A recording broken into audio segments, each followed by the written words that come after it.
më shumë se flasim për 690 drone dhe 90 ishin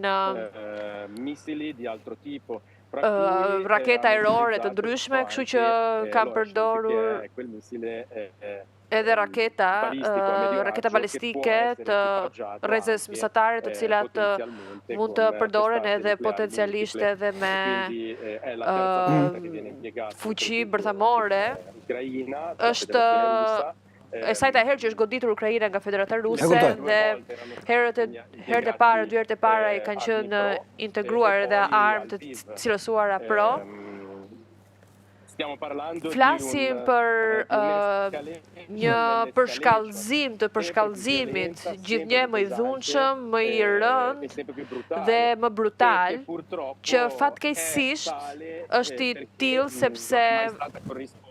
nuk ka pasur një kundër përgjigje të tillë nga ana e Perëndimit. Përtej mesazheve kritikuese nga ana e Perëndimit, thuhen gjithnjë të njëjtat gjëra, jemi të shqetësuar, na vjen keq, jemi në mbështetje të Kievit, por reagime të forta nga ana e Perëndimit deri më tani nuk ka pasur ende dhe gjithashtu sigurisht kjo ndjenja e ndëshkimit, Federata Ruse vazhdon të mos ta marrë parasysh dhe vijon po njësoj, siç mund ta shihni gjitha pallatet të rreth meje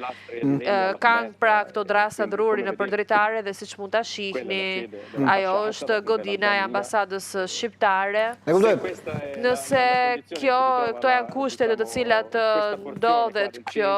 pjesë e qendrës, mund të imagjinoni siç mund të jetë banesa e goditur. Pra është një situatë shumë e rëndë, e rrezikshme, edhe shpresojmë që të merret në konsideracie e tillë nga të quajturit partner të Ukrainës, se siç e thashë reagimi është shumë i dobët. Giorgio, kam edhe një pyetje të fundit. Për të gjitha bisedat që kemi bërë bashkë këtë periudhë, ti ke qenë afër frontit.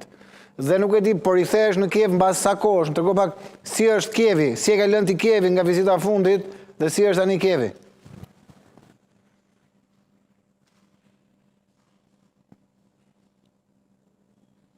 Unë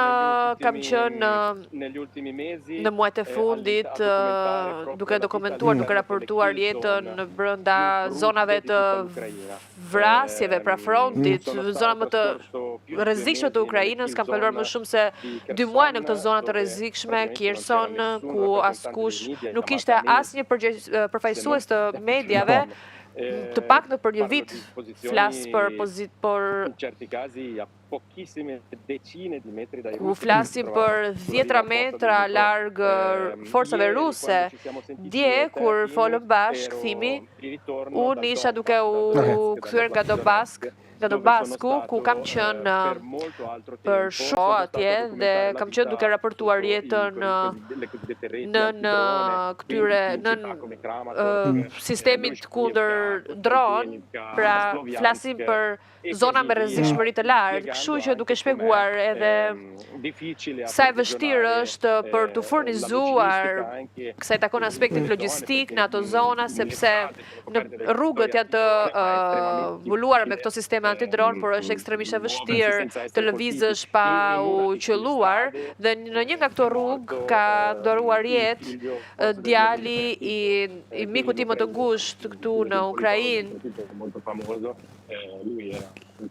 Ai ka qenë një luftëtar dhe ai është goditur nga një dron. Kam qenë unë ai i cili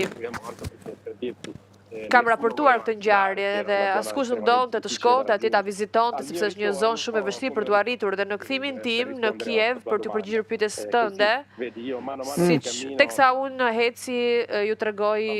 pikërisht imazhet e këtyre pamjeve, të këtyre dritareve të mbuluara me drasa druri dhe nuk ka një pjesë të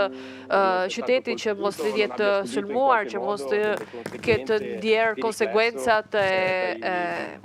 e bombardimeve ruse. Ajo çfarë ndihet krahasim me të kaluarën është që kjo ndjesia e ndëshkimit të Federatës Ruse shfrytëzohet për këto sulme balistike dhe rusët vazhdojnë të prodhojnë këto sulme edhe pse jemi në semestrin e parë, në nisjen e semestrit e parë të 2026-s, shumë shtete, fatkeqësisht përfshira edhe shumë nga ato të Bashkimit Evropian, vazhdojnë të bëjnë blerje rekord gaz rus. Këtu përfshirë Francën, Belgjikën, Spanjën, dhe të lexosh që 35% e importit francez të gazit është sërish rus, pas jo 4,5, por 12 vite lufte dhe cënimi i të drejtës ndërkombëtare nga një shtet terrorist, është me të vërtet është e dhimbshme ta ndjesh këtu, sepse njëkohësisht ajo çfarë ndjen duke ecur dhe duke fjetur, duke jetuar këtu është që nëse nga ana e Ukrainës ka pasur një rritje të ekonomisë dhe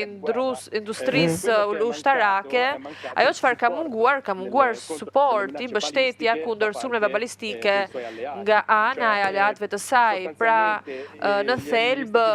Shtetet e Bashkuara të Amerikës kanë hapur një front të ri me Izraelin dhe kanë përdorur aty një sasi sisteme shpejt Patriot shumë të avancuar se ajo çfarë i ka dhënë Ukrainës në 4 vite luftë, dhe kjo ka ndodhur në vetëm një muaj.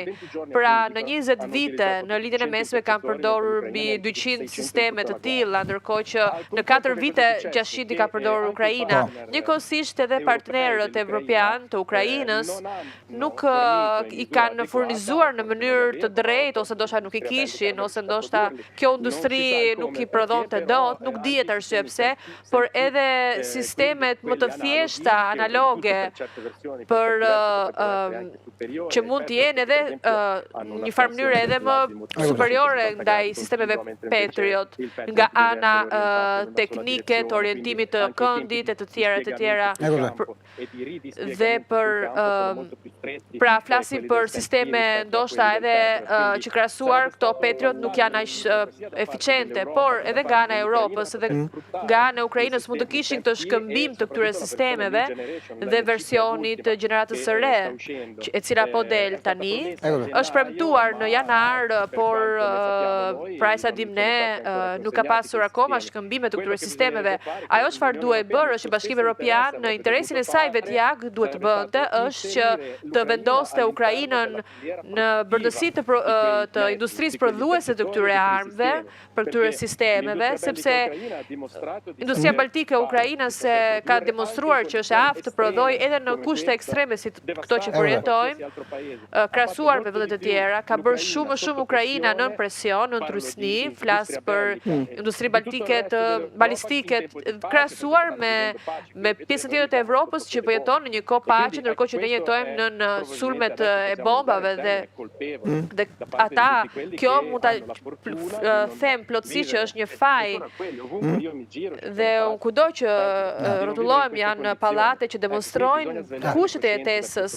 të këtyre njerëzve dhe duhet zgjohur koscienca nga kjo pikpamje. Giorgio, unë falenderoj shumë për gjithë raportim. Nxirni pak full Giorgio, lutem, sepse doja shumë ta mbyllja me pamjen që Giorgio ka në krahun e tij të majt, nëse mund të lëvizi pak kameran, me pamjen e një këndi lojrave. Ajo është gjë më e bukur dhe sinjali më i bukur që tregon që fëmijët në Ukrainë, pavarësisht çdo gjëje, janë aty dhe nuk i trëmben. Pavarësisht çdo gjëje, ata do të vijojnë të mbijetojnë, do të vijojnë të sfidojnë çdo regjim, sepse ardhmja aty është më e rëndësishme se çdo gjë. Giorgio Provinciali, grazie mille, shumë faleminderit, është gjithmonë kënaqësi të kem në këtë lidhje, do shihemi sërish të hënën tjetër bashkë. Nëse nuk do ketë diçka të madhe, do duhet të ndryshojmë ritmin e bisedave, të futemi gjatë javës, por në shpresën që shka të shkojmë mirë, do jemi sërish të hënën bashkë. Faleminderit, Giorgio. Grazie a voi, grazie a te Timi, grazie a tutti i nostri amici che ci seguono dall'Albania e grazie per Faleminderit që mbani këtë drejtare të hapur Ukrainës, edhe është një vlerësim i madh dhe ju falenderojmë shumë. Grazie a te Giorgio. Un abbraccio da Tirana. Ishte Giorgio Provinciali, korrespondent i cili për 4 vitesh tashmë është në Ukrainë. Ai udhtoi nga Khersoni drejt Kievit për të bërë të mundur këtë raportim ditën e sotme për Euronews Albania, përpara ambasadës shqiptare, edhe për të sjellë pamjet e goditjes së rezidencës së ambasadorit shqiptar në Ukrainë. Një faleminderit shumë i madh Giorgio Provincialit për gjithçka. Ka sjellë të kohë, ne kemi kthyer tashmë në traditë, çdo të hënë kemi bisede me Giorgio Provincialin, gazetarin italian që për 4 vitesh është në Ukrainë, kështu që do vijojmë takime të traditë për sa kohë uroj mos ta kemi gjatë këtë traditë për sa kohë do jetë ky konflikt, por Giorgio është atje për të raportuar dhe për të na sjellë ne detajet më të fundit. Ndërkohë kalojmë pak në Shtetet Bashkuara ku një person